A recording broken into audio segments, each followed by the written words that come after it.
Hello everyone, NEET 2025 application form finally submit हो गए हैं। कोशिश है कि एप्लीकेशन फॉर्म की डेट को थोड़ा सा एक्सटेंड किया जाए 1 या 2 दिन के लिए। मेरी भी कोशिश है और काफ़ी स्टूडेंट्स मेरी सपोर्ट में हैं। मैं कोशिश पूरी कर रहा हूँ कि आपकी जो डेट है एक्सटेंड की जाए। लेकिन वहीं पर कुछ स्टूडेंट्स के ये भी सवाल रहते हैं कि नीट 2025 में सर एक्सपेक्टेड कट ऑफ क्या रह सकती है। हम आज की इस वीडियो में यही डिस्कस करने वाले हैं कि 2025 की एक्सपेक्टेड कट ऑफ क्या रहेगी। आपने होली अपने घर पर सेलिब्रेट की, लेकिन कोशिश हमें ये करनी है कि 2026 में जब होली आएगी तो वो हम एज अ एमबीबीएस कर रहे स्टूडेंट्स होंगे और हमें सेलिब्रेट करनी है होली। ठीक है, कुछ की फैक्टर को हम डिस्कस करेंगे क्योंकि जब भी कट ऑफ जाती है तो उस पर की फैक्टर बहुत ज़्यादा इम्पोर्टेंट हैं कि भाई कितने बच्चे इनरोल किए हैं नीट में, कितनी सीट हैं, एग्ज़ाम पैटर्न क्या है, और सेकंड थिंग आपका क्वेश्चन पेपर जो है वो किस फॉर्मेट और किस टफ है या इजी है या मॉडरेट है, किस तरह का आया हुआ है।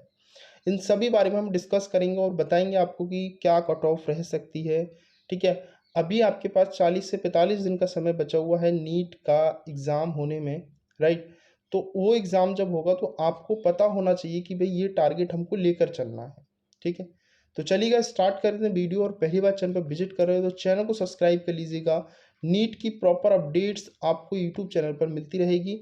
साथ ही मेरा जो व्हाट्सअप नंबर शो हो रहा है वो सेव कर लें अपने फ़ोन में, क्योंकि नीट की प्रत्येक अपडेट आपको मेरे व्हाट्सएप पर भी मिलती रहेगी। आपका कोई डाउट है तो मेरे से व्हाट्सएप पर पूछ सकते हो।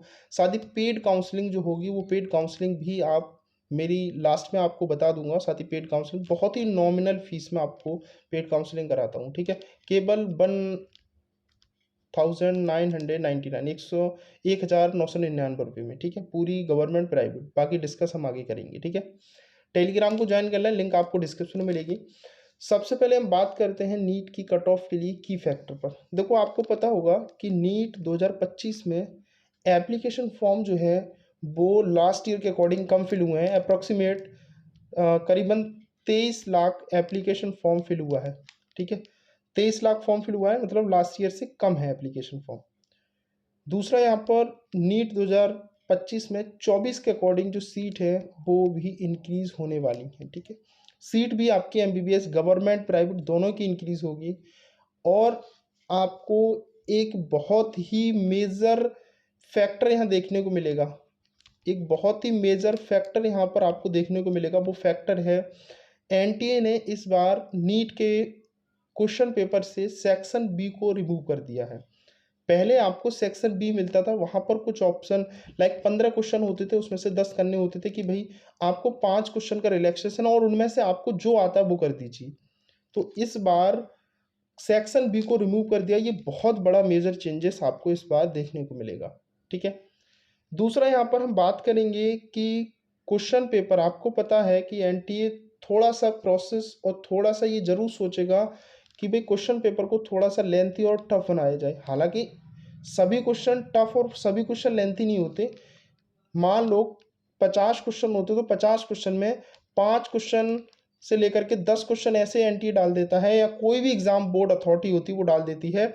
जो बच्चे उस क्वेश्चन में फंस जाएं, उनको टाइम लगे और क्वेश्चन पेपर उनको लेंथी लगने लगे और वो डिस्ट्रैक्ट हो, जिससे पेपर को बच्चा लेंथी होता है और कट ऑफ कम जाने के चांसेस रहते हैं इस बार। ठीक है, इसी रीजन की वजह से हो सकता है हर शिफ्ट में कुछ क्वेश्चंस आपको टफ और लेंथी देखने को मिले।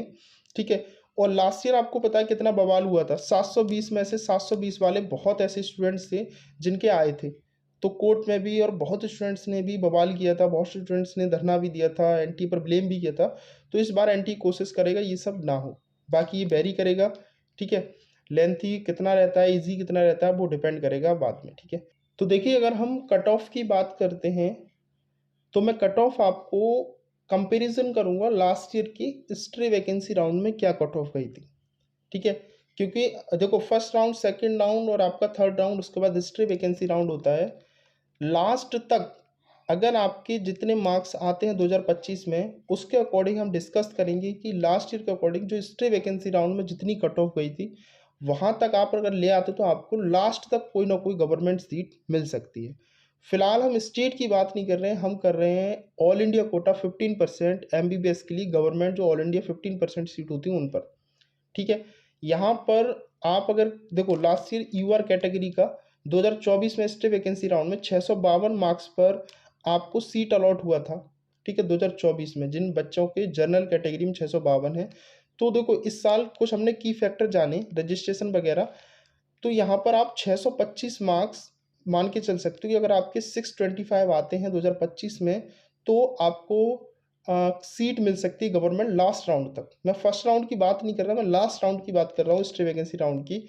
ओबीसी में 652 पर लास्ट ईयर मिला था, तो इस साल हम 2025 में भी 625 पर मानते कि इस साल आपको अलॉट हो सकता है। ईडब्ल्यूएस में लास्ट ईयर 647 पर मिला था, और इस साल 2025 में आपके 618 मार्क्स आते तो आपको गवर्नमेंट सीट अलॉट हो जाएगी, ठीक है। एससी में 550 पर लास्ट ईयर गवर्नमेंट सीट मिली थी, इस बार 520 प्लस आपकी होनी चाहिए। एसटी में 526 पर अलॉट हुआ था और इस बार 500 मार्क्स। अब जितना भी मैंने आपको ये कट ऑफ बताया, ठीक है, इसमें आप +- 5 कर दीजिए, ठीक है, +- 5 कर दीजिए। हो सकता है कि +- 5 करके 5 मार्क्स कम हो जाए, 5 मार्क्स अधिक हो जाए, ठीक है। तो ये है आपका एक्सपेक्टेड कट ऑफ। अगर आप देखो, अब बात कर लेते हैं पीडब्ल्यूडी कैंडिडेट की, क्योंकि पीडब्ल्यूडी वाले भी कहेंगे सर हमारी नहीं बताई। तो पीडब्ल्यूडी के लिए मैं बहुत ही लो मान के चलता हूँ कट ऑफ। अगर आपकी थोड़े से कम भी मार्क्स हैं, ठीक है, डिपेंड करेगा कि यूआर पीडब्ल्यूडी है, ओबीसी पीडब्ल्यूडी है, ईडब्ल्यूएस पीडब्ल्यूडी है, एससी पीडब्ल्यूडी है, एसटी पीडब्ल्यूडी है, तो डिपेंड करेगा अलग अलग। आप किसी भी कैटेगरी में पीडब्ल्यूडी कैंडिडेट हैं, ठीक है, 400 मार्क्स अगर आप जनरल कैटेगरी में भी पीडब्ल्यूडी कैंडिडेट हैं, तो आपको बहुत अच्छे से पहले दूसरे राउंड में गवर्नमेंट सीट अलॉट हो जाएगी, ठीक है। तो ये कुछ मैंने की फैक्टर के साथ आपको एक्सपेक्टेड कट ऑफ बताया, जो कि लास्ट राउंड तक। मैं फर्स्ट राउंड की बात नहीं कर रहा हूँ, बार बार एक चीज़ को बोल रहा हूँ, मैं फर्स्ट राउंड की बात नहीं कर रहा हूँ, मैं last round stray vacancy round की बात कर रहा हूँ।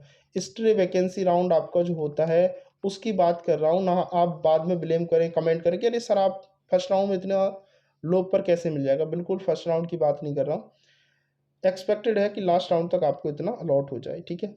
बाकी का जो डिस्कस रहेगा हम बताते रहेंगे, चैनल को सब्सक्राइब कर लीजिएगा। बाकी मैं पेड काउंसलिंग के बारे में आपको बता देता हूँ, बहुत ही नॉमिनल फीस में आपको मेरी पेड काउंसलिंग देखने को मिलेगी, ठीक है। उसके बारे में हम डिस्कस कर लेते हैं। आपका कोई डाउट होता है मेरे व्हाट्सएप पर पूछ सकते हो, कमेंट पर पूछ सकते हो। तो यहाँ पर देख सकते हो मैं गवर्नमेंट, प्राइवेट और डीम्ड के लिए पर्सनल काउंसलिंग कराता हूँ, जिसमें MBBS, BDS, Ayush, veterinary, nursing, all India, state दोनों के लिए काउंसलिंग कराता हूँ। आपको जो पेड काउंसलिंग लोगे उसमें पूरी हेल्प की जाएगी। आपको प्रेफरेंस लिस्ट भी आपको आपकी रैंक के अकॉर्डिंग दी जाएगी। 24/7 रात दिन किसी भी टाइम कॉल एंड व्हाट्सएप पर आपको सपोर्ट मिलेगा लास्ट राउंड तक, ठीक है। बेस्ट प्रेफरेंस लिस्ट आपकी रैंक के अकॉर्डिंग मिलेगी। डिसीजन मेकिंग में आपको क्या बेस्ट है वो भी मैं आपको बताऊंगा कि आपको भाई किस चीज़ में बेस्ट रहेगा रैंक के अकॉर्डिंग। सेकंड थिंग, बॉन्ड क्या है, किसी कॉलेज के हिडन चार्जेस तो नहीं है, ठीक है। और जब आप काउंसलिंग, पेड काउंसलिंग लोगे तो आपको पर्सनल ग्रुप में ऐड किया जाएगा। वहाँ पर सारे स्टेट, ऑल इंडिया के अपडेट नोटिफिकेशन मिलते रहेंगे आपको, राइट। कॉलेज की फ़ी क्या है, लास्ट ईयर की क्या क्या कट ऑफ रही थी, तो ये सारा कुछ आपको 199, ठीक है, आपको मिलेगा 1099 में, मतलब 1999 रुपये में पूरी काउंसलिंग। इसमें सारा प्राइवेट, गवर्नमेंट, सारे कोर्सेज़ के लिए काउंसलिंग रहेगी। आप जिसमें इंटरेस्टेड हो उसमें कर सकते हो, राइट। तो अगर अगर आप स्लॉट लेना चाहते हो तो जो नंबर आपका मेरे स्क्रीन पर शो रहा है वो नंबर पर आप पेमेंट कर सकते हो, या फिर जो QR कोड है उस QR कोड पर आप कर सकते हो, ठीक है। बहुत ही नॉमिनल फीस है।